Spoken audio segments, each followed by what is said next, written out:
ভারত বলে আমার বন্ধু দেশ, কিন্তু ফেলানির বিচার এখনো পেলাম না। আরও অসংখ্য সীমান্ত হত্যার বিচার পাইনি। ভারতের কাছে আহ্বান জানাবো, অন্তত এই বিচারটা করে প্রমাণ করুন আপনারা আমাদের বন্ধু, বলেছেন জামায়াতে ইসলামের আমির ডাক্তার শফিকুর রহমান। শনিবার বিকেলে লালমনিরহাটের হাতীবান্ধা উপজেলার মধ্য সিঙ্গিমারি গ্রামে বিএসএফের গুলিতে নিহত হাসিবুলের বাড়িতে এসে জামায়াতে ইসলামের আমির ডাক্তার শফিকুর রহমান এসব কথা বলেন। তিনি বলেন, ছেলেটি গবাদি পশুর জন্য ঘাস কাটতে গিয়েছিল। সে তো কামান দেখাতে যায় নাই, কারো উপর আক্রমণ করতে যায় নাই, কিন্তু নিরীহ ছেলেটাকে নির্মমভাবে হত্যা করা হয়েছে। আমরা এর নিন্দা জানাই এবং বিচার চাই।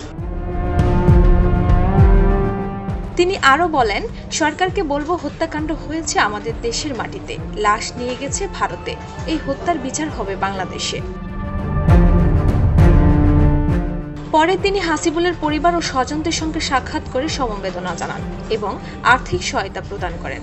এর আগে শনিবার দুপুরে লালমনিরহাটের কালেক্টর মাঠে এক জনসভায় বক্তব্য দেন তিনি। এ সময় স্থানীয় জামায়াতে ইসলামীর নেতাকর্মীরা উপস্থিত ছিলেন। ডেস্ক রিপোর্ট, ভোরের পাতা।